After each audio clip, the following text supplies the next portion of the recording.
4 जून को देश में आम चुनाव के नतीजे आए। ठीक 5 दिन बाद यानी 9 जून को नरेंद्र मोदी ने तीसरी बार प्रधानमंत्री पद की शपथ ली और अब 26 जून को ये तय हो जाएगा कि आखिरकार लोकसभा का स्पीकर पद किसके पास जाएगा।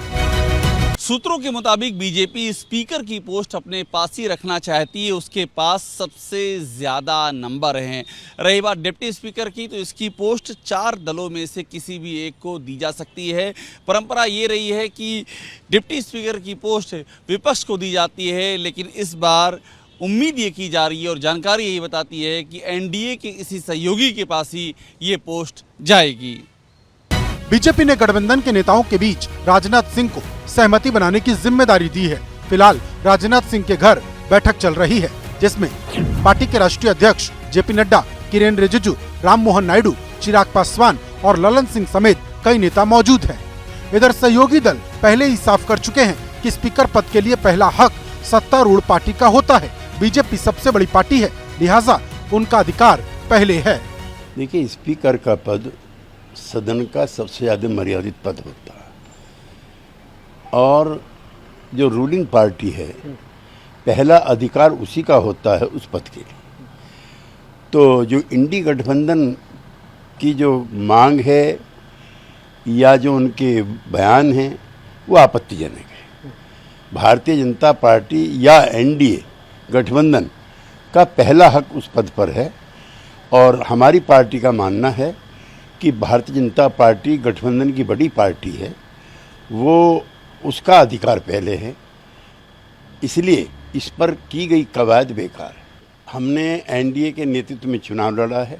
ये सही है कि टीडीपी और जेडीयू की भूमिका निर्णायक है, लेकिन हम एनडीए को कमजोर करने का कोई प्रयास नहीं करेंगे। स्पीकर पद के लिए फिलहाल जो नाम सबसे आगे चल रहे हैं, उसमें पहला नंबर राजस्थान के कोटा से लगातार तीसरी बार सांसद बने ओम बिरला का है और डिप्टी स्पीकर के लिए बीजेपी की आंध्र प्रदेश अध्यक्ष डी पुरंदेश्वरी का नाम सामने आ रहा है। पुरंदेश्वरी चंद्रबाबू नायडू की पत्नी नारा भुवनेश्वरी की बहन है।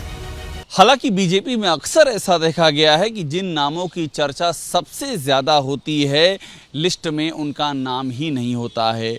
उल्टा कुछ ऐसे चौंकाने वाले नाम सामने आते हैं जिनका कि कोई अनुमान भी नहीं लगा सकता है। बीजेपी में इतनी ज़्यादा गोपनीयता हो की है कि नामों को लेकर के सिर्फ कयास ही लगाए जा सकते हैं।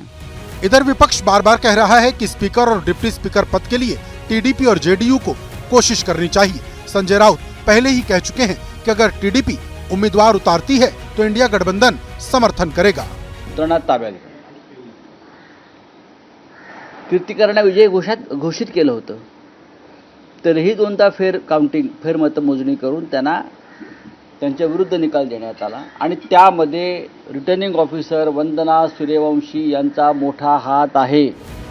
लोकसभा में बात अगर नंबर गेम की हो तो बीजेपी की अगुवाई वाले एनडीए के 293 सांसद है। बीजेपी 240 सीटों के साथ एनडीए की सबसे बड़ी पार्टी है, तो टीडीपी के 16, जेडीयू के 12, शिवसेना शिंदे के 7, लोक जनशक्ति पार्टी रामविलास के 5 और बाकी 10 पार्टियों के 13 सांसद है। वहीं इंडिया ब्लॉक को सिर्फ 233 सीटें ही मिली थी। कुल मिलाकर विपक्ष चाहता है कि स्पीकर पद के लिए एनडीए में अंदरूनी घमासान मचे और गठबंधन में दरार पैदा हो जाए और ये नैरेटिव सेट हो कि सरकार बनते ही गठबंधन में फूट पड़नी शुरू हो गई। हालांकि अभी रक्षा मंत्री राजनाथ सिंह के घर चल रही बैठक में ये साफ हो जाएगा कि 26 जून को स्पीकर और डिप्टी स्पीकर की पद की शपथ कौन लेने वाला है।